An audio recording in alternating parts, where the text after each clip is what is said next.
Oke, dimulai dari teman-teman Kristen dulu boleh atau teman-teman Islam dulu? Silakan. Silakan yang Kristen dulu aja lah. Baik, dari Pak Erben dipersilakan dan Pak Nathan. Jadi, terima kasih ya. Kalau di dalam Alkitab, Perjanjian Lama memang ada ayat-ayat yang berbicara tentang perang, tetapi konteksnya waktu itu bangsa Israel seperti yang sudah dijelaskan tadi ya. Tetapi setelah Yesus datang, maka patokan ajaran kekristenan itu adalah ajaran etika dan moral yang diberikan oleh Yesus.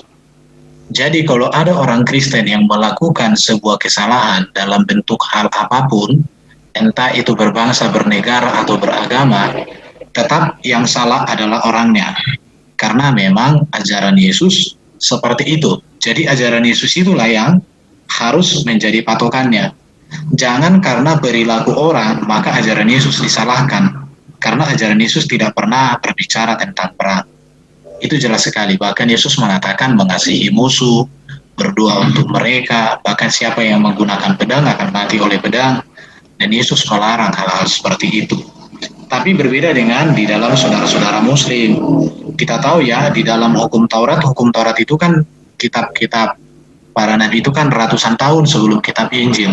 Itu memang ada ayat-ayat perang. Tapi setelah Injil datang, setelah Yesus datang, maka ayat-ayat perang itu tidak menjadi patokan kehidupan. Itu hanya sebuah kesaksian sejarah saja. Tapi bukan menjadi sebuah aturan yang harus dilakukan. Itu hanya sebuah berita, informasi sejarah. Sebab Yesus datang sudah menggenapkan semuanya itu. Berbeda dengan di dalam ajaran Muslim.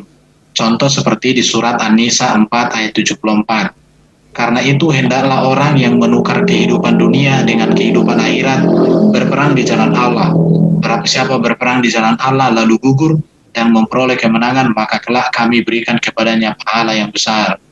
Ada lagi An-Nisa 4 ayat 84. Maka berperanglah kamu pada jalan Allah. Tidaklah kamu dibebani melainkan dengan kewajiban kamu sendiri. Kobarkanlah semangat para mukmin untuk berperang. Mudah-mudahan Allah menolak serangan orang-orang kafir itu.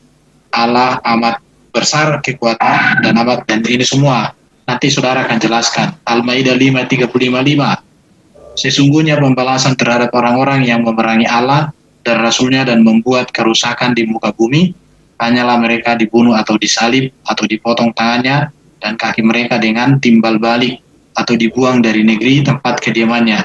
Yang demikian itu sebagai suatu penghinaan untuk mereka di dunia, dan di akhirat mereka boleh siksaan yang besar. Seperti itu yang kulihat di sini ditulis.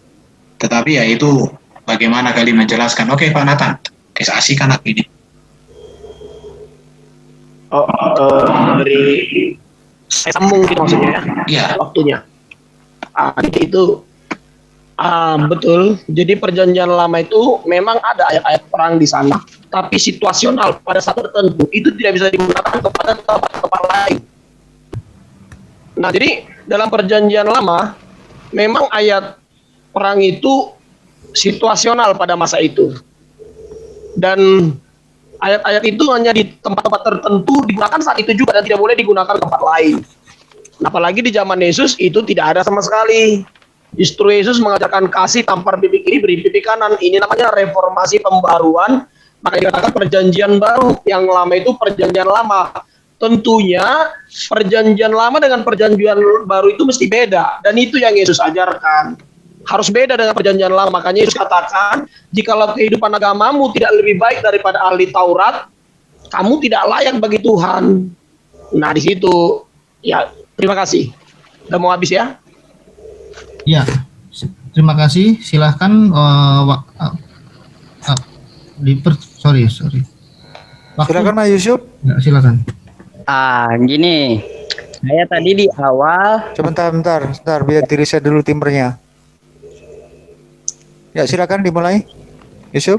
Tadi saya di awal sudah menjelaskan kepada teman-teman Kristen bahwa ayat di dalam Al-Quran itu keseluruhan itu bersifat situasional dan lokal gitu.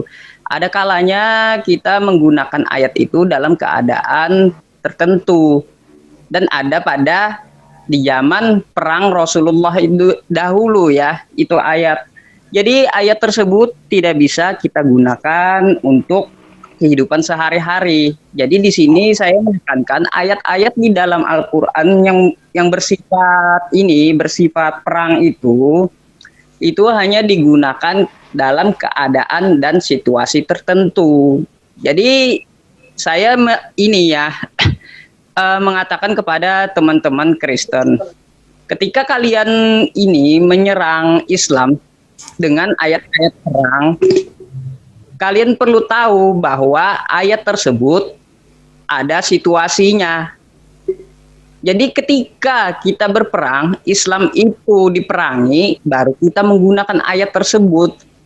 Tidak bisa kita menggunakannya di lingkungan sehari-hari. Ya, seperti contohnya kan saya sudah menjabarkan masalah kafir yang diperangi. Nah, di situ kan ada terbagi 3 kafir tersebut. Ada kafir harbi, kafir ad, dan kafir gimi. Yang mana kafir harbi itu yang kami perangi. Nah, terus kafir ad itu adalah orang kafir yang membuat perjanjian tetapi mereka mengingkari. Yang ketiga kafir gimi itu adalah kami lindungi. Nah, jadi tidak boleh kami sembarangan berperang apalagi membunuh. Silakan Bang Farhan. Oke, saya tambahkan dengan ayat-ayat perang dari kitab mereka sendiri, ya. Hanya gara-gara suruh sensus, ya. Tawarik, 1 Tawarik 21 ayat 9 sampai 14, mereka membunuh 70.000, ya. Ulangan 3 sampai 17, ya, mereka memerintahkan membunuh wanita dan anak-anak. Hakim 21 10 sampai 24, mereka membunuh penduduk Yazid dan Gilead tanpa ampun kecuali perawan mereka. Ya, jadi yang perawan mereka selamatkan. Yang sudah berhubungan dengan laki-laki mereka bunuh. Ini perang apa mau nyari perawan? Ya. Saya setuju dengan Pak Nathan. Pemikirannya bahwa semua sifat ayat-ayat perang itu adalah kontekstual, berdasarkan kontekstualnya. Tapi saya tidak setuju dengan pernyataan bahwa perjanjian baru perjanjian lama harus berbeda. Karena ini bertentangan dengan apa yang dikatakan oleh Yesus sendiri di dalam ayat kalian sendiri, bahwa sesungguhnya aku tidak meniadakan hukum Taurat atau tidak satu iota pun tidak akan saya ubah, tidak akan saya hilangkan, ya, sampai langit runtuh. Ya, itu maknanya Pak Nathan, ya. Terus si Erben, saya tahu premis yang dibawa ke Erben kemana, ya. Jadi dengan Erben membaca surat An-Nisa, ayat berapa tadi, ya? Surat An-Nisa tentang perang-perang itu, kamu juga harus pelajari kitab yang saya bacakan tadi, ayat-ayat yang saya bacakan tadi, Erben. Perang, ya, itu pasti terjadi. Itu sunatullah, sudah pasti terjadi. Antara perang itu pasti terjadi. Ketika kamu mengingkari apa yang terjadi di kitab kamu, berarti kamu mengingkari sejarah kamu. Ketika orang sudah mengingkari sejarah, berarti tercerabut dari akar budaya dan sejarah itu. Berarti kamu sudah tidak lagi mengikuti apa yang ada di ajaran Taurat. Tapi saya maklum karena kalian bukan mila Abraham. Kalian ini umat-umat yang memang di luar mila Abraham. Kalian tidak akan mengakui itu. Wajar, apalagi kalian menerapkan hukum kasih, katanya, ditampar pipi kiri, pipi kanan, itu yang kalian banggakan. Sini Erben, datang ke hadapan gua tampar pipi kanan lo. Kamu tunjukkan bahwa kamu mengamalkan itu. Saya kasih pipi kirimu untuk ditampar lagi. Ya, waktu sudah habis. Ya, silakan. Oke, dari masing-masing pihak sudah menyampaikan pandangan pertama, ya, di babak pertama. Silakan dari tim Kristen untuk fokus kepada premisnya dan apa yang akan disanggah terhadap premis yang disampaikan oleh tim lawan debat. Silakan dari tim Kristen untuk memulai. Oke, mungkin Farhan ini perlu dikasih tahu, dia nggak ngerti beda antara hukum Taurat dengan kitab Taurat. Itu yang pertama. Hukum Taurat itu hanya 10, ya Pak Farhan, ya, yang dikembangkan orang Yahudi menjadi 613. Jadi di dalam seluruh 10 hukum Taurat tidak ada di situ kata-kata perang. Ingat itu, ya. Jadi kamu harus cerdas bahwa beda antara hukum Taurat dengan kitab Taurat. Di situ. Jadi Yesus datang untuk menggenapi hukum Taurat, bukan kitab Tauratnya, ya. Di situ, bukan kitab Taurat yang digenapkan Yesus, hukum Taurat. Kitab Taurat itu beda lagi, karena kitab Taurat itu berkaitan dengan sejarah seperti tadi yang sudah dijelaskan. Baru kalau berbicara perang di Muslim, itu perang Badar. Contoh, Muhammad mendapat kabar bahwa sebuah kafilah kaya milik suku Quraisy sedang dalam perjalanan dari Syria ke Mekah. Segera dia mengumpulkan 315 orang untuk merampoknya. Di situ dikatakan, baru ada lagi perang suku Yahudi. Bukan orang Yahudi yang memerangi. Madinah didirikan oleh pengungsi Yahudi dari Syria. Dan banyak diantaranya yang masih tinggal di kota itu. Mula-mula, Nabi Anda itu, ini kan ada perang suku Yahudi, ada perang Uhud, dan seterusnya. Bahkan beberapa kali kan perang. Jadi, antara sejarah yang terjadi di zaman kehidupan Nabi dengan ayat Al-Quran itu, ya boleh saya katakan sejalan. Beda dengan apa yang dilakukan oleh Yesus. Yesus tidak pernah berperang, Yesus tidak pernah menyuruh orang berperang, tapi Yesus mengajari orang untuk mengasihi. Ini catatan yang sangat berbeda. Jadi, menurut saya, apa yang tertulis di dalam kitab yang saya bacakan tadi, itu nyata di dalam sejarah kehidupan Nabi itu sendiri. Karena memang nyata. Saya tidak bisa mengatakan berapa kali Nabi Anda berperang itu. Ada puluhan kali, bahkan dia menjadi panglima di depan di situ ya. Tapi itu sejarah. Bagaimana hal itu kehidupan Nabi dengan ayat-ayat Quran dan juga dengan kenyataan seperti di Timur Tengah. Itu mungkin perlu Anda jelaskan kepada kami supaya jangan salah memahaminya di situ. Oke, lanjut Pak Nathan.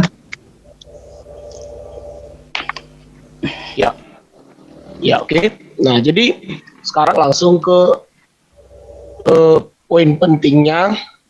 Tadi dibahas di Indonesia bagaimana sikap Muslim. Teman-teman Muslim, Mas Faiz, siapapun yang ada di tempat ini termasuk pembela Islam tadi ya, namanya pejuang ya. Nah, jadi begini, konteks untuk Indonesia saat ini masih bisa dikatakan aman dan kondusif. Ya. Tapi sedikit-sedikit sudah mulai mengkhawatirkan, bro, teman-teman semua yang ada di sini. Jika kalian masih punya perasaan sedikit begitu ya, teman-teman kita yang kemarin udah lihat dan sebelum-sebelumnya bom-bom gereja sudah ada. Apakah memang kita berani mengatakan Indonesia aman? Nah, ini. Nah, pertanyaan saya begini. Ayat-ayat yang di Al-Quran, apakah boleh konteksnya ditafsir seperti Alkitab? Sangat tidak boleh sebenarnya. Karena Al-Quran itu ada tafsirnya. Dan teman-teman Muslim berhak menafsir sesuai tafsir-tafsir yang sudah disediakan. Beda aliran, beda tafsir. Seperti ISIS menafsirnya berbeda, Al-Qaeda menafsirnya berbeda. Dan mereka itu apakah bukan Islam? Coba teman-teman renungkan.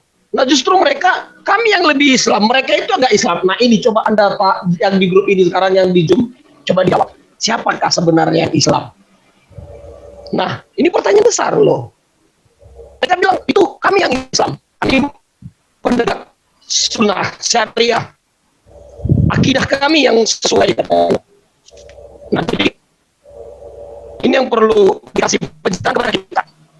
Nah, kalau tidak ada pencerahan berarti pencerahan satu-satunya hanya Yesus Kristus berarti. Kira-kira demikian. Terima kasih.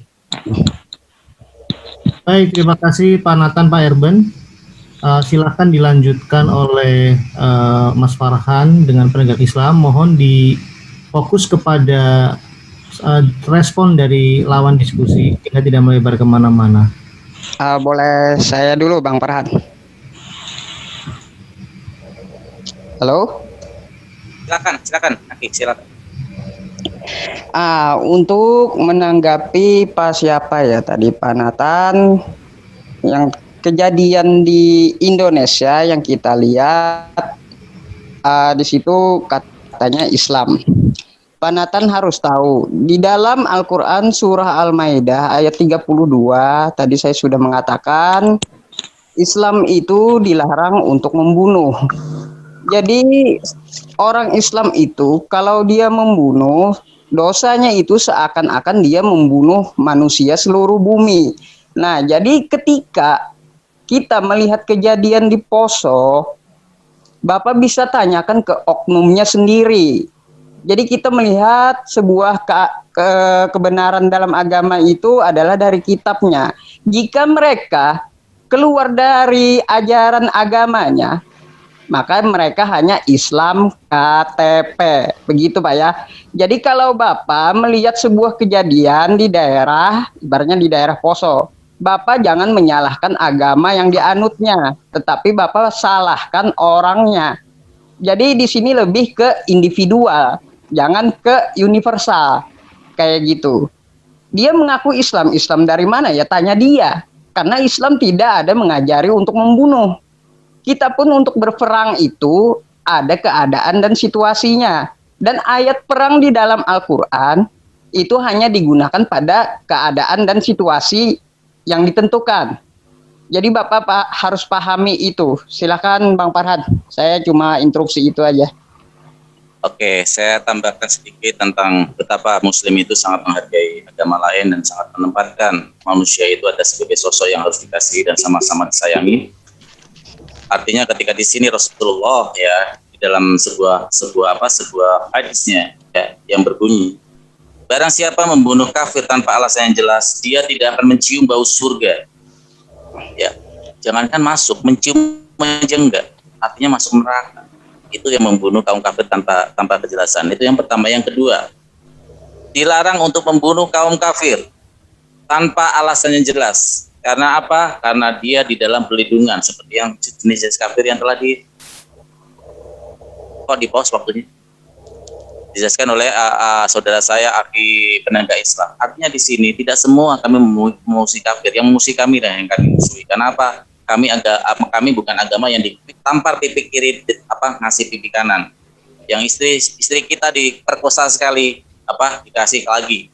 Kami bukan agama seperti itu. Kami agama yang benar jelas menegakkan sebuah keadilan. Tapi Rasul kami pun berkata jangan melampaui batas. Itu jawaban menambahi Aki penegak Islam. Terus untuk Erben, kamu nggak tahu sejarah perang Badar, Erben. Ketika kaum saudagar itu membawa harta rampasan, harta yang dibawa untuk mau dijual itu harga rampasan dari milik Muslim yang hijrah karena suatu penekanan yang luar biasa, intervensi yang luar biasa, penganiayaan yang luar biasa. Mereka hijrah secara diam-diam ke Madinah meninggalkan tanpa membawa harta bendanya, dan harta benda itu ternyata dikumpulkan dan mau dijual. Jadi di sini mereka mengambil hak mereka sendiri. Baca sejarah, bahkan penulis luar negeri, penulis barat pun ya, penulis sekuler pun menuliskan sejarah itu. Jadi bukan merampok, itu mengambil haknya sendiri. Jadi jangan separuh-paruh mempelajari sejarah. Nanti kayak otak kamu separuh, Erben. Yang tentang perang Badar ya. Yang kedua lagi tentang sebuah perang. Analogi perang di sini yang selalu ditekankan kepada Islam adalah mempertahankan diri. Kami tidak akan pernah menyerang. Ya, ketika kami berperang, kami adalah mempertahankan diri. Perang yang terjadi ketika zaman Rasulullah itu adalah jepitan sebuah kekuatan besar imperium antara imperium Persia dan Bizantium yang ada di Romawi. Situasi saat itu ketika Islam berdiam diri dan hanya bertahan pasti akan tergilas oleh kedua kekuatan itu. Ini sesuatu yang logis. Contoh, saya kasih contoh analogi yang nyata secara sejarah. Ketika perang Dunia Pertama dan Perang Dunia Kedua terjadi, terutama Perang Dunia Kedua, apakah Indonesia ikut perang? Tidak, tapi karena berdiam diri Indonesia kena imbasnya, Indonesia kena dijajah. Itu adalah suatu kondisi politis namanya, situasi politis. Makanya ketika ada kekuatan besar antara Imperium Persia dan Imperium Bizantium, kekuatan besar ini, maka jalan satu-satunya adalah keluar untuk mempertahankan diri dengan menguasai daerah-daerah sekitarnya. Supaya kekuatan perlindungan sebagai sebuah komunitas yang terlindungi oleh kekuatan Muslim ini terbentuk. Saya kasih contoh tadi yang udah masuk akal. Indonesia tidak ikut perang dalam Perang Dunia Kedua tapi kena imbasnya. Dan Islam bukan seperti itu. Islam mempertahankan diri dengan tegas. Islam mempertahankan diri tidak menyerang, tapi Islam mempertahankan dirinya tanpa menyerang pihak lain. Terima kasih. Ya, terima kasih Mas Farhan. Ini sudah ronde kedua sudah selesai. Silakan waktu diberikan kepada teman-teman Kristen, silakan dipertajam saja. Kalau ada sanggahan atau penekanan pengulangan dipersilahkan. Yang penting tetap fokus kepada topik utama. Silakan. Ayo, Bro Nathan duluan. Silakan Pak Nathan. Nah, oke. Jadi Bung Effendi Farhan dan teman-teman yang ada di sini, sebenarnya kita yang ada di Zoom ini adalah orang-orang yang fleksibel. Namun di luar sana, orang bebas tafsir loh. Kalau Anda katakan itu situasional seperti yang di Alkitab, sangat-sangat tidak sesuai dengan fakta. Ini kejadian bukan yang kemarin saja, bro. Ini dunia, bro, dunia. Sampai sekarang, bahkan sesama teman-teman muslim, bro. Imigran pada kabur semua, bro. Aduh, ampun deh. Saya bilang sekali lagi dengan hormat, teman-teman Indonesia masih bagus. Mumpung belum ada pulang yang udah terdoktrinisasi dari Syria ya. Mereka yang masih di sana, murid-murid ISIS. Sempat mereka pada balik kemari, ngasih akidah-akidah yang benar-benar sesuai ayat-ayat Quran, bro, bukan hadis. Quran aja, ini belum hadis yang fikih, ini hadisnya banyak lagi. Ampun saya. Tapi entahlah ya, ini sepertinya apa teman-teman muslim pura-pura tidak lihat kah, atau berusaha membangun diri kah, karena sudah terlanjur terlahir sebagai agama Islam begitu. Kadang-kadang kan memang iya, kadang-kadang kita kecanduan agama, jujur. Tapi kalau saya sendiri, kalau memang Islam yang terbaik, saya pernah ditinggali. Nggak masalah bagi saya. Tapi kan kita ada nurani namanya. Di dalam hati kita ini, bro, Farhan dan penegak Islam, lu dan gua, kita sama ciptaan Tuhan. Pencipta kita itu satu, bro. Nah, yang membuat beda saudara dan saya itu, Anda dan saya itu, di paradigma yang sudah dibangun dari kecil. Nah, paradigma ini harus kita telusuri perlahan-lahan. Ada apa ini? Apa yang sudah kita bangun selama ini? Memang saya juga sudah dibangun dengan produk Trinitas, saya sudah dibangun dengan produk kasih. Makanya saya katakan tadi juga di awal, ketika kita ditindas maka melakukan perlawanan, kan itu bahasa teman-teman tadi. Pertanyaan saya, negara-negara Kristen yang mayoritas di dunia ini, mereka nggak pernah dalam politik perdagangan tipu menipu. Pernah.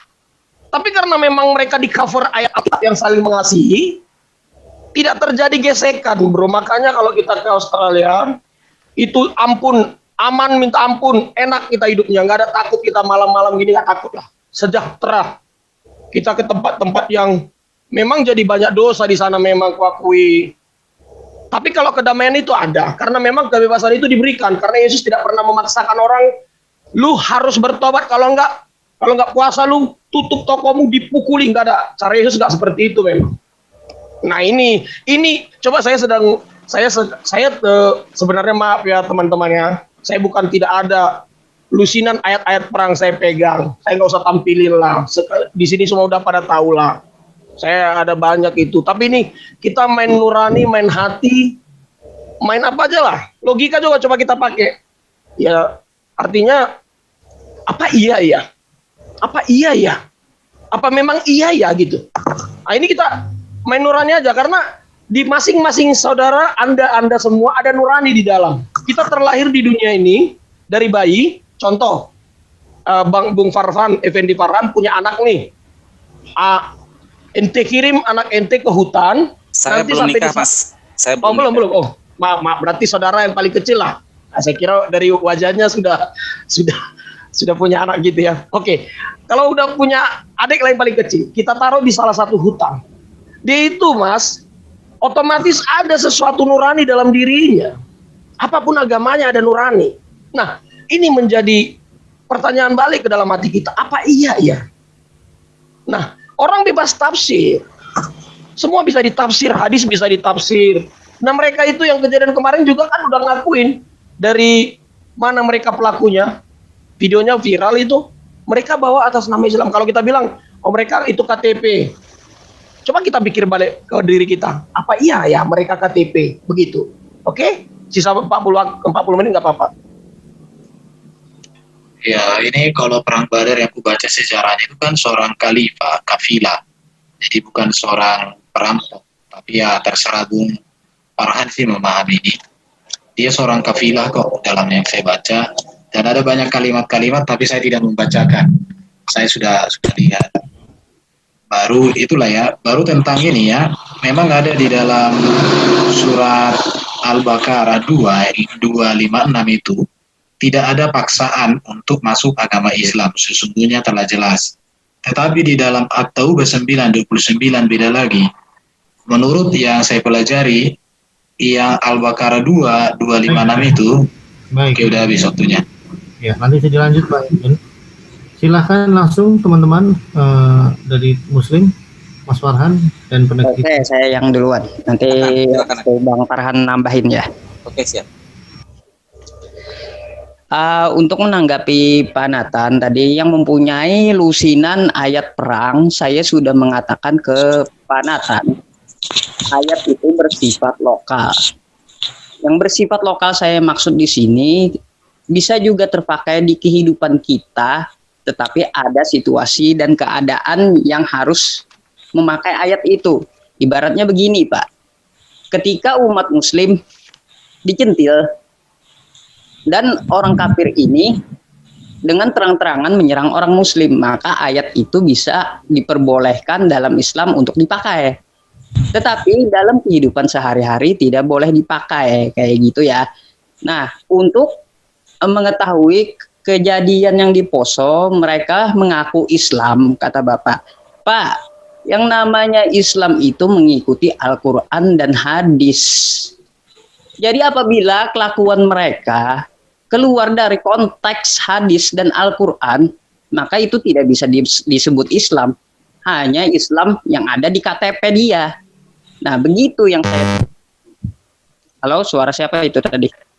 Nah, untuk Pak Erben, kafilah itu ya rombongan dagang, Pak Erben. Gimana sih? Mereka di situ umat Islam untuk mengambil hak mereka. Makanya di dalam perang Badar itu disebut kafilah, itu artinya rombongan-rombongan para pedagang kayak gitu. Bukan berarti di situ merampok. Bukan. Jadi jangan salah persepsi di situ. Nah, kembali lagi untuk ke Pak Nathan ya tadi ya. Jadi saya memesankan ya kepada seluruh umat Kristen, kalian jangan takut dengan Islam, karena Islam itu adalah rahmatan lil alamin. Kenapa saya bilang begitu? Kata kafir aja kami harus membedakan kafir yang mana yang harus diperangi, kafir yang mana harus kami lindungi. Tidak sembarang kami membunuh seseorang dengan seenak hati. Jadi kalaunya Bapak dan teman-teman Kristen lainnya melihat di seluruh Indonesia ada pelaku bom, lalu dia mengaku Islam. Jadi jangan tanya ke Islamnya, karena sudah jelas di Islam tidak mengajarkan membunuh. Tapi tanyalah pelakunya. Begitu. Silahkan Bang Farhan. Oke, terima kasih. Tadi Erben tuh salah paham ya. Kafilah itu disebut mungkin khalifah kali. Jadi dia salah itu mengartikan. Makanya dia sebut kafilah berapa kali. Kafilah itu rombongan pedagang, Ben. Pelajari dulu. Jangan pakai narasi yang nggak benar di dalam mengartikan kata-kata kamu nggak ngerti tapi kamu pakai dalam diskusi. Jangan malu-maluin lah ya. Yang pertama, yang kedua tentang narasi tentang sebuah perang. Kalian lupa ya. Kalian lupa atau sengaja melupakan diri. Ketika sebuah penjajahan menghadirkan agama-agama yang sekarang kalian anut. Di Australia ketika terjadi penjajahan, kaum Aborigin lenyap. Di Amerika ketika terjadi penjajahan dengan penyebaran agama yang dilakukan, ya, suku Indian lenyap. Di Afrika suku-suku banyak yang lenyap karena penjajahan dan akhirnya menjadi mayoritas Kristen. Kamu akui, kamu sukai, ataupun kamu lawan atau kamu tolak, itu yang terjadi, itu real. Agama kalian menyebar dengan perang. Yang kedua, yang ketiga, perang salib. Sejarah mencatat kekejaman perang salib yang dilakukan oleh kaum kalian. Di mana 365.000 penduduk Yerusalem, Yahudi dan Islam dibantai. Bahkan dalam sejarah tidak ditemukan satu mayat pun yang utuh. Tidak ketika kami Muslim. Contoh penaklukan Konstantinopel oleh Muhammad Al-Fatih. Ketika mereka masuk ke dalam Hagia Sophia, selamat mereka semua. Dan sejarah mencatat Hagia Sophia dihibahkan kepada Muhammad Al-Fatih karena dengan tulus mereka Muhammad Al-Fatih menyelamatkan mereka dari rongrongan Romawi, penjajahan Romawi. Sejarah mencatat sampai saat ini surat hibah itu masih ada. Makanya ketika terjadi perubahan museum kepada masjid yang dilakukan oleh Erdogan, dunia kalah, tidak bisa menolak. Ya, itu. Jadi kamu pahami itu. Kalian agama yang disebarkan lewat penjajahan, tapi kalian menafikan itu dengan katanya anti peperangan. Kalian munafik. Negara manapun yang dijajah oleh kalian pasti akan menjadi mayoritas Kristen dan menghilangkan suku asli tersebut. Itu namanya genosida, bukan perang. Terima kasih. Ya, terima kasih atas penjelasannya Mas Farhan. Silakan langsung dari tim Kristen memasuki ronde yang keempat. Oke. Jadi Bung Farhan ini selalu tidak mengerti ajaran Yesus, tidak mengerti ajaran gereja. Dia selalu berpikir bahwa gereja dengan negara itu sama seperti Islam. Islam sama dengan negara, makanya banyak negara Islam. Ingat ya Bro Farhan dan semua pendengar, di Eropa pada waktu itu hukum negara dengan hukum agama itu beda. Hukum negara itu dibuat oleh manusia, dijalankan oleh negara, dan itu menjadi alat kekuasaan negara. Tapi hukum gereja itu adalah Alkitab, ajaran Yesus. Tetapi kalau pemimpin-pemimpin negara itu tidak memiliki hati yang mengasihi Yesus, maka seringkali mereka menggunakan kekuasaan itu dengan salah, mempolitisasi gereja untuk tujuan politik. Tapi ini tidak dipahami oleh si Farhan ini. Dia hanya bacot, tapi nggak mengerti bahwa di Eropa itu, di sana itu, di Amerika, dan contoh di Australia, itu orang bukan datang ke sana atas nama gereja, tapi itu tujuan politik, tujuan kekayaan. Ini yang harus dipahami oleh si Farhan. Jangan pikir seperti Islam, bahwa Islam itu datang untuk hal seperti itu. Tadi saya mau jelaskan samamu, bahwa perang Badar itu Muhammad mendapat kabar bahwa sebuah kafilah kaya milik suku Quraisy sedang dalam perjalanan. Kau bilang tadi kan kafilah. Itulah yang diselesaikan oleh Nabi Anda. Anda bilang tadi pertama itu perampok, mengambil rampokan, sehingga Nabi mengambil begini-begini. Sekarang kamu ralat, kamu katakan itu kafilah pedagang. Memang dari tadi ku bilang kafilah kok, yang di apa itu, yang perang Badar itu. Jadi bukan perampok, tapi kafilah. Walaupun kemudian nanti di perang Uhud, baru orang-orang yang kalah di perang Badar ini melakukan pembalasan. Tapi kalau di perang Badar ini, inisiatif dari Nabi yang untuk mendapatkan apa yang di sana. Tapi itu kafilah, itu pedagang, bukan perampok. Jadi di situ ada 2 kali perang. Ya, saya kalau bicarain nanti kalian terlalu sensitif, jadi saya susah ya. Jadi saya mau katakan ajaran di dalam kitab itu, di dalam kitab Anda memang dilakukan juga oleh Nabi dalam masa perjalanan hidupnya. Dan itu sebuah kenyataan, karena beberapa kali juga Nabi itu kan mengadakan peperangan itu ada puluhan kali. Saya tidak bisa menyebutkan berapa, kalian sudah tahu itu. Itu yang perlu saya sampaikan sama kalian itu. Jadi kalau bicara perang salib itu bukan ajaran Yesus, bukan perintah gereja. Perang salib itu adalah politisasi negara terhadap gereja, karena gereja itu punya fanatisme. Makanya bagi orang Kristen, patokannya itu adalah Kristus. Tetapi di sini ya, di dalam 2 lembaga ini, lembaga gereja dan lembaga gereja dan lembaga negara ini, di satu sisi orang Kristen harus mengikuti ajaran agama, di satu sisi harus mengikuti ajaran negara. Kalau tidak, negara akan menghukum mereka. Jadi kalau mereka pergi berperang, itu bukan atas nama gereja, itu yang harus kalian tahu. Itu atas nama negara, dan itu politik. Jadi politik itu tidak dicampur baur di gereja. Tidak seperti Islam, hukum agama sama dengan hukum negara. Beda dengan Indonesia ya. Di Indonesia ini masih hukum Pancasila dan dasar di situ. Oke, lanjut Pak Nathan. Ya, itu udah benar tadi Pak Erben sebutkan mengenai perbedaan antara politik dengan agama. Jadi nggak ada negara Kristen buat teman-teman Muslim, tidak ada namanya negara Kristen. Roma sekali aja tidak negara Kristen itu. Mayoritas Kristen ada, tapi tidak pernah salah satu negara menggunakan Alkitab menjadi dasar undang-undang dasarnya, tidak ada. Nah, jadi itu harus diklarifikasi. Jadi kalau ada ambisi-ambisi pemimpin-pemimpin yang mayoritas Kristen dalam melakukan penjajahan termasuk dulu ke Indonesia, itu bukan atas nama negara. Mulanya itu dagang. Dagang, mereka menikmati Indonesia, akhirnya ingin menguasai, menikmati Indonesia. Nah, pelakunya siapa? Kristen. Yes, kita akui itu Kristen. Tapi tidak menggunakan contoh demi nama Yesus habisi, tidak ada, sama sekali tidak ada. Oke. Jadi sampai di sini saya rasa sudah clear ya. Tapi kalau teman-teman Muslim masih tetap merasa oh itu beda, mereka KTP itu beda, itu sepertinya saya menanggapinya alibi.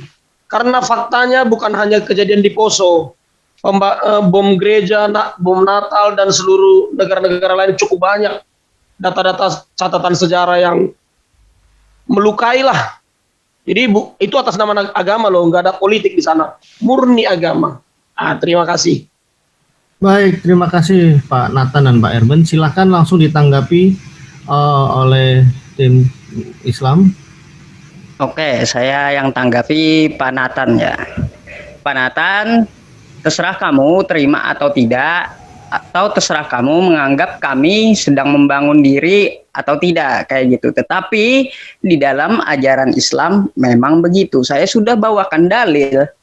Nah, di mana tidak boleh di dalam Islam itu membunuh. Jadi jika ada pelaku pembunuhan atau teroris, kamu bisa langsung tanya ke orangnya, jangan ke Islamnya. Nah, gitu ya. Nah, untuk Pak Erben itu yang perang Badar, kafilah di situ adalah, kalau suara saya mantul, kafilah di situ adalah pimpinan Abu Sufyan. Kenapa terjadi perang Badar itu? Karena pada waktu di Mekah, umat Muslim itu diusir ke Madinah, akhirnya hijrah ke Madinah, yang mana mereka di situ masih meninggalkan harta benda mereka. Nah, kaum kafir di situ menjarah harta-harta mereka. Jadi ketika lewat pedagang kafilah pimpinan Abu Sufyan Quraisy yang menjarah tadi, maka di situ kami mengambil haknya kembali, kayak gitu. Barang yang dijarah akan diambil kembali, begitu maksudnya. Bukan berarti kafilah tersebut diserang tanpa alasan, tidak begitu. Jadi Pak Erben harus memahami sejarah terjadinya perang Badar. Begitu Pak ya. Bang Farhan silahkan Bang. Saya lanjut ya. Ini tipe-tipe hipokrit ini ya. Munafik semua. Heran saya. Mengakui bahwa perang itu hanya kepentingan politik, kepentingan negara. Ayolah akui, perang salib apa? Perang salib itu resmi, restu dari Paus. Kalian itu tipe-tipe hipokrit. Kami Muslim percaya diri, ya kami terjadi perang. Kondisinya seperti ini. Kami membela agama kami. Itu yang dilakukan Muslim. Bukan tipikal hipokrit. Apaan itu? Jelas perang salib itu adalah perang agama di sana. Bahkan kepala pasukannya itu ya, itu dikasih air suci oleh Paus yang yang merestui. Itu yang pertama. Yang kedua di Spanyol. 800 tahun Islam berkuasa di sana. Apakah ada Kristen yang di bumi hanguskan? Akhirnya saat ini Kristen mayoritas lagi kembali di Spanyol. Itu tandanya ketika Islam berkuasa, Islam paling menjaga toleransi dan tidak menghabisi. Ya, pahami itu. Jangan hipokrit lah. Jadilah gentleman. Perang salib itu jelas-jelas perang agama di sana. Dan kalian mengatakan, itu adalah perang politik, itu adalah negara. Ya, itu sangat konyol menurut saya. Sejarah mencatat kok. Kalian agama yang disebarkan lewat penjajahan. Raja Jose II di Portugis ketika menghabisi Yahudi dan Nasrani hampir 180.000 orang. Itu berdasarkan agama mereka. Jadi apa yang kalian ini? Akuilah sejarah itu sebagai sebuah sejarah. Terlalu takut kalian mengakui sebuah sejarah ini. Islam berkuasa di mana 3/4 belahan dunia dikuasai oleh Islam ketika berjaya. Tapi saat ini Kristen mayoritas. Itu tandanya apa? Kami Muslim tidak membantai begitu saja. Tapi apa yang dilakukan oleh agama kalian ketika menguasai suatu wilayah? Genosida terjadi. Apa kabar aborigin? Apa kabar Indian? Gimana Ratu Isabel yang sekarang dirayakan oleh kaum kalian dengan April Mop seperti sebuah lelucon? Berapa ratus ribu Muslim yang dibantai di sebuah pelabuhan dengan alasan ditipu mau dipulangkan ke daerah aman. Dibuat lelucon, darah saudara kami dibuat lelucon oleh kalian. April Mop kejadian itu. Dibantai mereka, laut, sejarah mencatat laut di pelabuhan itu sampai berwarna merah oleh darah saudara kami. Kalian terlalu takut untuk mengakui sebuah sejarah. Marilah jujur mengakui gitu loh. Berapa banyak penjajahan-penjajahan yang terjadi di antara kalian. Di Balkan ketika terjadi perpecahan negara antara Yugoslavia, Muslim menjadi korban, dibantai di sana. Kosovo, tragedi Kosovo seperti apa? Tragedi Bosnia seperti apa? Anda mengatakan itu bukan berdasarkan agama. Kenapa korbannya mesti Islam? Kalau bukan berdasarkan agama. Akuin itu. Jangan bersifat hipokrit. Terima kasih. Ya, terima kasih. Masih ada 2 ronde lagi, setelah itu kita closing. Atau 1 ronde lagi, setelah itu kita closing. Mohon fokus kepada topik pandangan Al-Quran dan Alkitab. Bukan pandangan pribadi atau pandangan pengamat politik. Jadi tolong ya, ini pandangan Al-Quran dan Alkitab. Mohon pendengarannya lebih kepada perspektif dari kedua kitab suci tersebut. Silahkan dari tim Kristen. Mungkin ini harus diluruskan juga Bung Farhan ini. Islam itu baru ada tahun 700-an, 600 sekian lah. Sebelumnya itu Kristen sudah menjadi agama mayoritas di Timur Tengah. Kalau kemudian Muslim menjadi mayoritas, itu terjadi karena perang. Dan kalau kemudian Muslim juga berkembang ke Spanyol, ke Portugal, itu juga karena perang. Jadi kalaupun Muslim kemudian diusir dari sana, itu juga karena perang. Tapi ingat, yang harus menjadi catatan buat si Farhan ini, Kristen tidak ada negara agama menjadi hukum agama di situ ya. Karena hukum gereja dengan hukum agama berbeda. Tadi saya sudah sampaikan samamu, kalau ada pemimpin gereja yang menjadikan agama menjadi politik, maka gereja itu menjadi hancur di situ ya. Baru kalau berbicara tadi ada cek di situ Armenia. Armenia itu pernah 1 juta orang Armenia itu dibunuh oleh Turki pada abad permulaan abad 20. Supaya kalian tahu 1 juta orang dibunuh. Ada catatan sejarah, cuman ya ini supaya mengcounter si Farhan. Tetapi yang mau saya tegaskan sama Mu Farhan, Yesus 12 rasul kecuali Yudas dan 72 para murid-murid, 120 murid-murid, bahkan 500 yang menyaksikan Yesus terangkat ke surga, tak satu pun pernah mereka mengangkat pedang dalam memberitakan Injil. Dan itu terjadi sampai munculnya Islam. Kristen tidak pernah berperang. Ingat itu ya, sampai munculnya, datangnya Nabi Muhammad, Kristen tidak pernah berperang dengan memberitakan Injil. Tidak pernah. Tetapi memberitakan Injil mereka justru darah mereka yang tercurah, darah mereka menjadi mereka yang mati, mereka yang menjadi kurban dalam pemberitaan Injil itu. Contoh seperti siapa? Murid-murid. Matius itu mati di Ethiopia, Thomas mati di India ditombak, Petrus mati dengan disalib terbarik. Itulah para murid-murid dalam memberitakan Injil. Kalau kita mau membaca seluruh sejarah tentang pengorbanan para murid-murid Yesus, rasul-rasul Yesus itu, tidak ada satu orang pun yang mengangkat pedang dalam memberitakan Injil.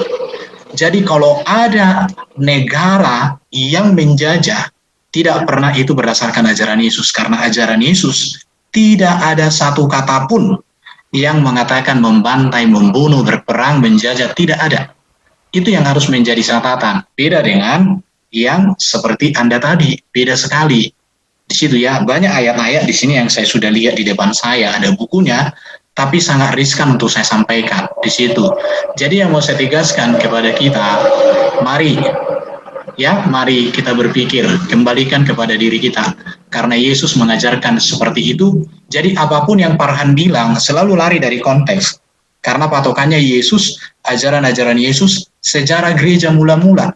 Tidak ada satu kali pun mereka mengadakan genjatan atau mengangkat pedang untuk berperang, tidak pernah.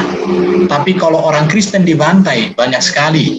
Tahun 70 itu dibantai banyak orang Kristen. Banyak sekali, oke ya. Lanjut, Bro Nathan. Silakan Pak Nathan. Ya. Jadi di chat saya tampilkan itu ada ayat perang ya. Mereka ingin supaya kamu menjadi kafir sebagaimana mereka telah menjadi kafir. Dan bunuhlah mereka. Ini mau dibawa kemana pun bisa ditafsir. Halo? Ya, lanjut. Ya. Ini mau dibawa, ini bisa ditafsir bebas. Dan ini yang sering dilakukan teman-teman Muslim. Tapi memang berusaha untuk membela ya silahkan. Dan soal perang-perang yang ditampilkan tadi, termasuk salah satunya perang salib, itu memang di zaman, kita juga pelajarin itu, di zaman kegelapan. Itu pernah gereja mengalami zaman itu, kita akui, itu benar-benar, karena pola dulu yang Injil ini memang sulit diterima, banyak orang dulu orang Kristen, bahkan sampai sekarang ada orang seperti itu, ya seperti contoh kayak orang Batak di Indonesia ya, dia Kristen tapi preman gitu, kayak orang Ambon gitu.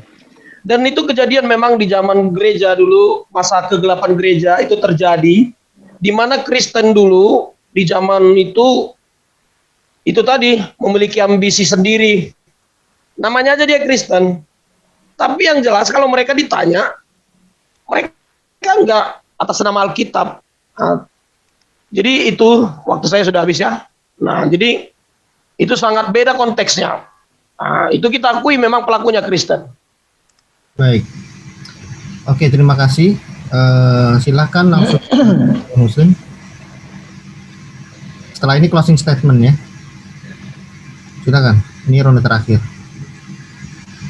Silakan Mas penegak Islam. Silakan Aki Yusuf, silakan. Oke. Tadi saya ingin menanggapi Bang Erben dulu tentang katanya Kristen itu tidak pakai infansi ya. Terus katanya Islam yang pakai militer kayak gitu. Bang Erben, kita ambil nggak usah jauh-jauh ya. Di Indonesia aja Islam datang dari Sumatera itu mereka untuk berdagang. Coba kamu lihat Portugal, mereka datang bawa apa? Bawa armada kapal perang, bukan barang dagangan. Nah, jadi gitu saya analogikan, nggak usah jauh-jauh. Bang Erben gimana itu? Nah, untuk yang siapa tadi ya? Bang Nathan ya, yang menampilkan ayat, saya lihat di live chat ini mereka ingin supaya kamu menjadi kafir. Artinya di sini Pak Nathan ya, orang-orang kafir tersebut memaksa kaum mukminin untuk mengikuti mereka menjadi kafir. Artinya di sini kafir tersebut memaksa orang Islam untuk mengikuti dia. Nah, itu juga wajib kami perangi karena apa? Mengingkari hati mereka sendiri kayak gitu agar mereka menjadi kafir. Orang mukmin itu. Untuk masalah yang Anisa 89 ini bukan berarti mukminnya duluan yang ini ya, yang memerangi. Jadi di sini apabila orang kafir tersebut memaksa orang mukminin, nah itu boleh kami perangi. Tetapi apabila orang kafir tersebut tidak memerangi kami, maka itu mereka termasuk kafir zimmi. Maka mereka juga harus kami lindungi, begitu. Makanya tadi di awal saya sudah mengatakan kepada Pak Nathan, kafir itu terbagi 3.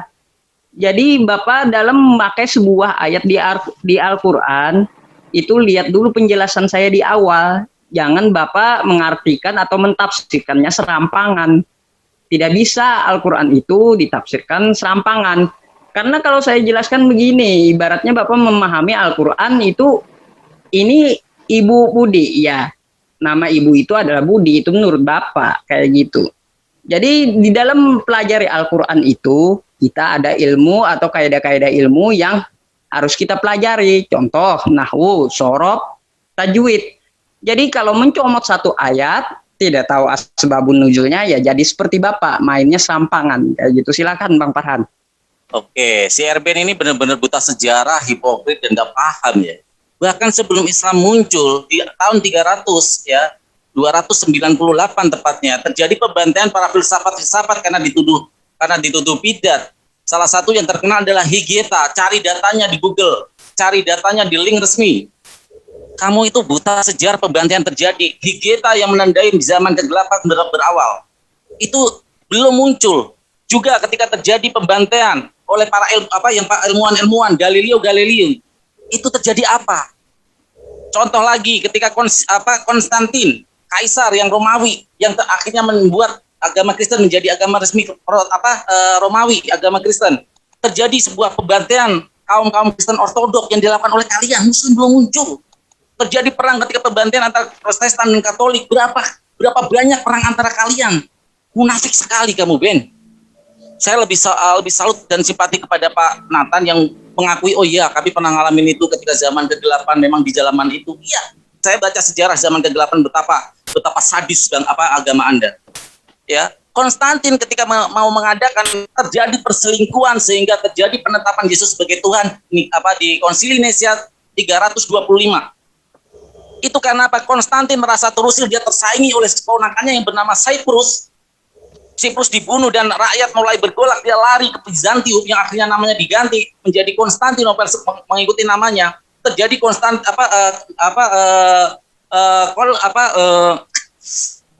Konsili Nisia. Apa yang dilakukan? 130 orang meninggal karena ketika mau mengambil voting. Ini adalah pengikut Kristen mula-mula, Kristen Assyria, Kristen Ortodok.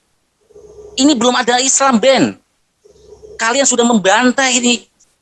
Belum pembantaian di Irlandia dilakukan oleh tentara Inggris.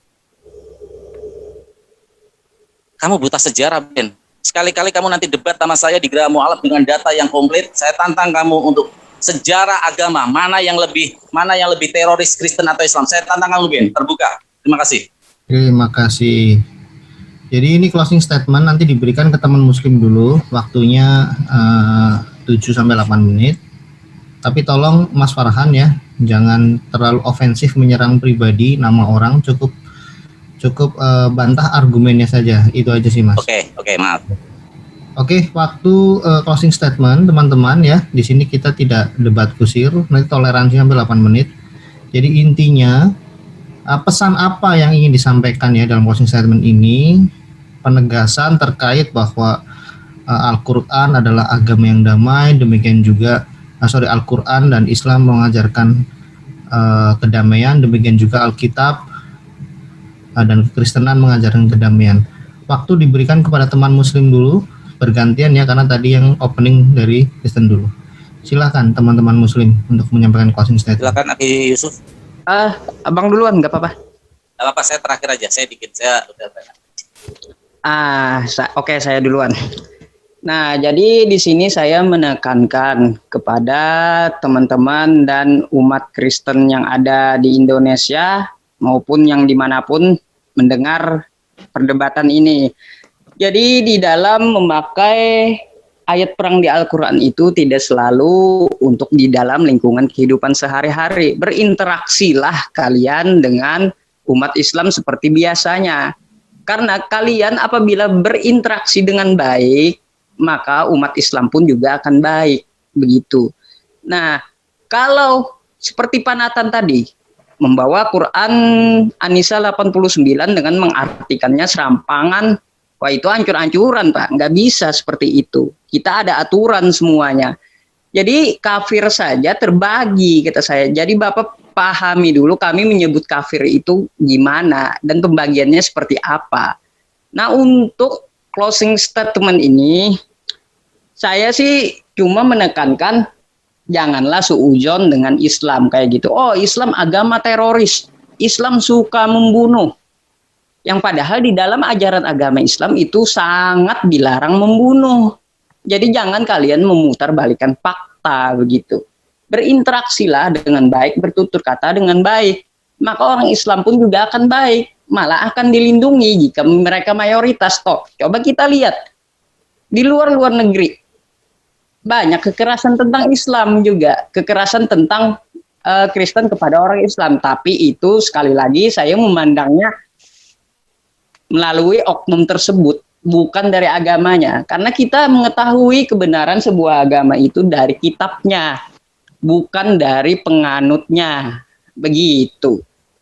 Nah, untuk closing statement ini ya saya pesankan ya kepada teman-teman Kristen yang mendengar kami, umat muslim, janganlah takut. Gitu aja sih sebenarnya, berinteraksi aja seperti biasanya. Jadi kalau kalian melihat suatu kejadian, orang Islam ngebom, kalian silahkan langsung tanya ke orangnya, jangan ke Islamnya. Begitu, silahkan Bang Farhan. Oke, terima kasih. Oke, Yusuf. Jadi gini ya, mohon maaf kalau agak tegas karena data itu tidak pernah bisa dibantah. Data adalah sebuah bukti ilmiah, data adalah yang paling. Saya ingin kalian mengakui aja, agama kalian pernah dikembangkan lewat penjajahan, lewat sebuah kekerasan. Itu yang harus kalian akui. Yang pertama. Yang kedua, setiap agama pasti mengajarkan kebaikan. Itu pasti. Tapi gimana mengaplikasikannya? Ini yang kalian sering naungkan, narasi-narasi yang sering kalian sendiri sebenarnya sering melontarkan narasi-narasi dengan mengeneralisir sebuah kasus tanpa kalian bercermin terhadap muka kalian sendiri. Kalian selalu menarasikan bahwa apa yang dilakukan oleh contoh ISIS, kami sendiri pun melaknat apa yang dilakukan oleh ISIS, itu adalah kaum Khawarij. Kaum Khawarij adalah kaum yang terlepas dari busur panah.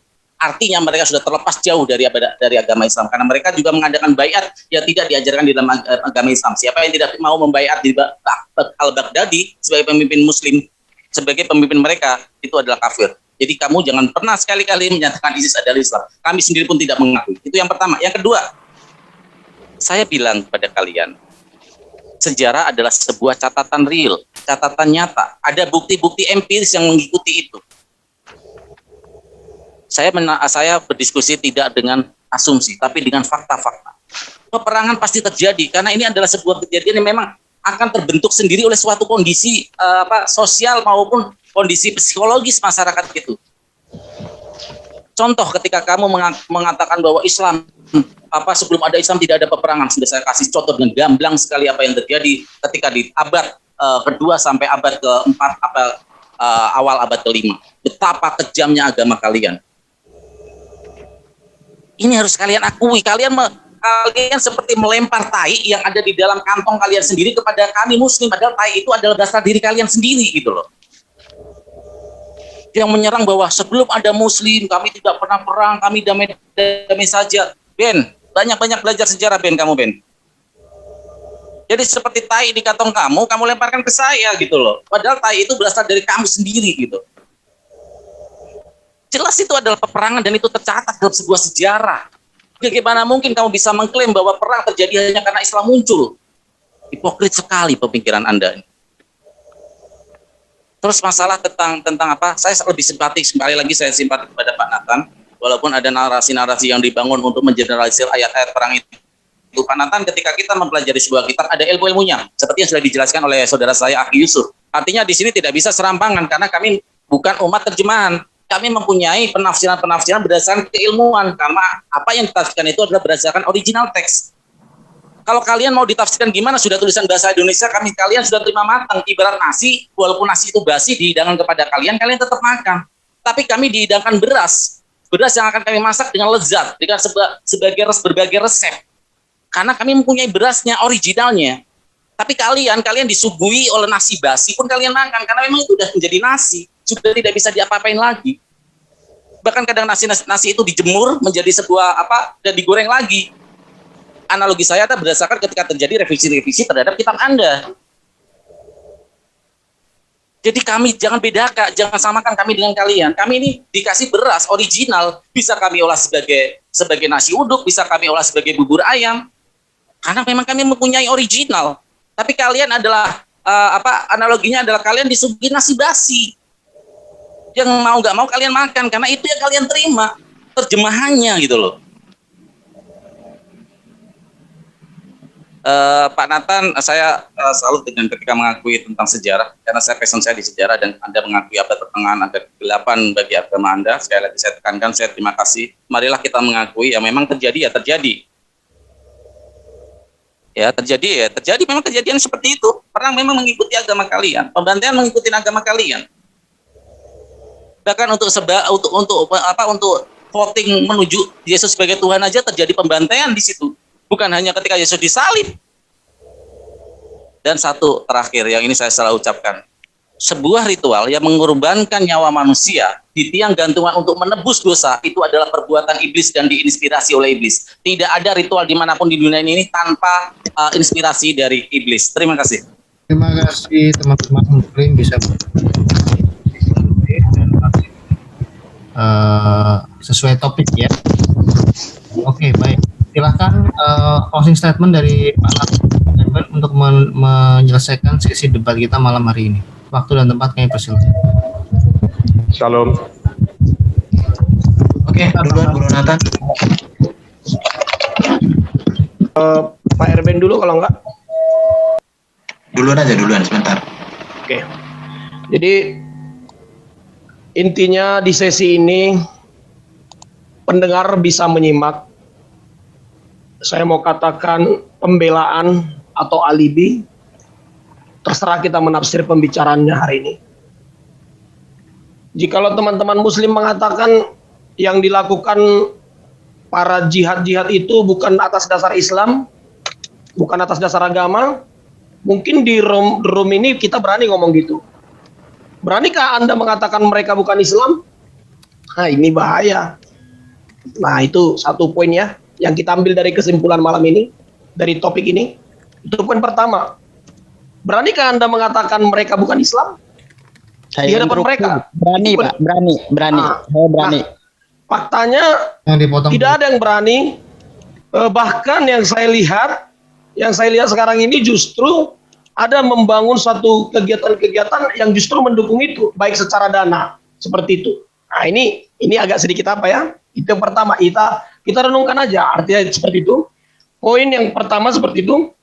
Jadi yang kedua, Kristen tidak pernah punya prinsip secara alkitabiah untuk menyebarkannya dengan perang. Tidak pernah. Namun ketika Kristen yang di zaman dulu, masa kegelapan saya katakan itu, membela kelompoknya, mayoritasnya, ketika ada tekanan sama seperti yang dilakukan Muslim, mereka tidak gunakan Alkitab. Wajar, sama seperti kita bertetangga. Orang lempar barang ke samping rumah kita, walaupun nggak ada ayatnya, boleh kita marah ke sebelah, gitu kira-kira. Jadi itu adalah sifatnya oknum dan bukan atas dasar Alkitab. Pembelaan secara universal dia. Contoh mereka rapat, ini sama-sama Kristen rapat nih. Contoh kita di Indonesia ini juga sebagai Kristen, kalau udah terlalu ditekan, boleh nggak kita katakanlah melakukan perlawanan? Memang nggak alkitabiah juga sih sebenarnya. Menurut firman nggak boleh melakukan perlawanan. Tapi situasional terkadang mau seperti itu konteksnya. Tapi yang jelas itu tidak didukung Alkitab. Itu yang poin kedua. Poin ketiga, jika sebagai mayoritas kami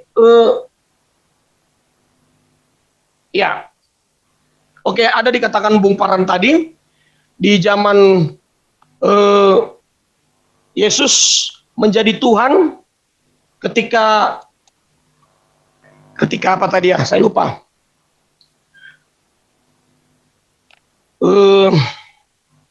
Sebentar, saya lupa. Ketika konsili Nikea. Konsili Nikea, oke. Konsili Nikea 325 ya, 325. Konsili Nikea itu bukan berbicara membela Yesus Tuhan. Yesus menjadi Tuhan itu sudah ada di zaman Perjanjian Baru. Ketika Yesus bertanya kepada murid-muridnya, siapakah aku menurutmu, ditanya Yohanes, dan setiap tindakan Yesus sudah menjadi Tuhan. Konsili Nikea itu hanya membahas tentang Tritunggal. Bagaimana ini Tritunggal? Tuhan kita berapa sih sebenarnya? Kok ada Bapa, Putra, dan Roh Kudus? Yang gimana ini cara menjelaskannya kepada apologet-apologet yang datang dari pihak luar, bahkan dari bidah-bidah pada masa itu. Jadi itu yang dibahas, tidak ada bagaimana kita sahkan Yesus menjadi Tuhan kita. Nah, jadi itu sangat tidak tepat, salah, ya. Boleh ditanggapi Bung Parman, mau ngomong apa? Lanjut Ya. Pak, lanjut. Oke. Oh, lanjut aja ya. Oke. Saya lanjut aja. Nah, jadi Lanjut Pak Irban. Jadi Konsili Nikea tidak ada mensahkan, ini salah ini, kadang-kadang asumsi teman muslim ini terlalu berlebihan. Itu mengesahkan Yesus menjadi Tuhan di Konsili Nikea, tidak. Nah, jadi itu hanya membahas tentang doktrin gereja pada saat itu, siapa sebenarnya Yesus Tuhan. Oke, saya serahkan kepada Pak Erben. Mungkin telinganya Bung Farhan ini terlalu tipis. Jadi akhirnya dia terlalu emosional karena kedatangannya pun tadi emosional. Dia tidak memahami pesan yang saya sampaikan. Saya sudah tegaskan, peperangan yang terjadi di dalam gereja adalah kegagalan gereja dalam menaati ajaran Yesus. Tetapi ajaran Yesus sendiri tidak pernah mengajarkan perang. Kalau ada umat yang melakukan kesalahan, keburukan, kejahatan, maka umat itulah yang kurang ajar, pembangkang, yang menentang daripada ajaran Yesus. Tadi kamu bilang perang antara Katolik ini, apa Katolik dan kau bilang Protestan itu nggak ada di abad itu ya. Kau sudah salah itu. Yang ada di situ Ortodoks Timur, Ortodoks Barat, baru itu aja yang ada. Tapi kamu mengatakan Protestan dan Katolik. Protestan dan Katolik itu ada setelah Muhammad di situ. Jadi sejarahmu itu kelihatan kau pintar, tapi pintar tak ada data. Data itu asal bicara saja, tapi datanya bertentangan dengan fakta. Itu yang harus kamu ketahui, kawan. Jadi saya mau tegaskan sama siapapun, perang adalah ajaran manusia yang berdosa, dan ini berasal dari manusia-manusia yang tidak bertanggung jawab. Saya katakan ini menentang ajaran Yesus, tidak melakukan ajaran Yesus. Di situ. Jadi itulah peperangan. Makanya saya bilang tadi, 12 murid Yesus, Yudas digantikan Matias, 70 murid Yesus, 120 murid Yesus, 500 orang sekaligus yang menyaksikan Yesus naik ke langit, ke surga itu, tidak ada satupun dari mereka itu yang mengangkat pedang dalam memberitakan kabar baik. Ingat itu. Tetapi ketika gereja ada perbedaan pendapat, itu yang disebut masa gelap gereja. Tetapi itu bukan ajaran Yesus. Mereka di situ sedang bertikai atas hawa nafsu mereka yang tidak mencerminkan kehendak dan kebenaran daripada ajaran Yesus. Jadi kegagalan mereka memahami dan mengaplikasikan ajaran Alkitab di situ. Dan itu orang Kristen mengakui itu. Cuma kamu lari kemana-mana kamu itu. Ya itulah biasa. Lari sana, lari sini di situ. Jadi saya mau katakan dan perlu juga saya sampaikan, di dalam Islam agama dan negara adalah satu. Tetapi di dalam Kristen agama dengan negara adalah beda. Ketika agama dan negara menjadi satu dalam Kristen, kekristenan itu menjadi hancur. Karena keputusan agama dengan keputusan negara itu sangat berbeda. Negara itu politis, sementara agama itu berbicara relasi hubungan dengan Tuhan yang dinyatakan dengan hubungan kesesama, dan itu baik dan indah.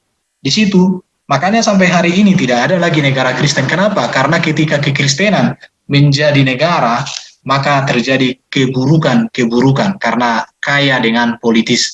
Jadi Bung Farhan, telinganya jangan terlalu tipis ya. Tolong telinganya itu menjadi baik mendengarkan. Baik. Terima kasih Bapak-bapak sekalian atas diskusi malam hari ini. Dengan ini sesi diskusi dengan topik pandangan Al-Quran dan Alkitab mengenai perang saya tutup. Setelah ini silakan waktu dan tempat saya serahkan ke teman-teman sekalian untuk diskusi bebas ya.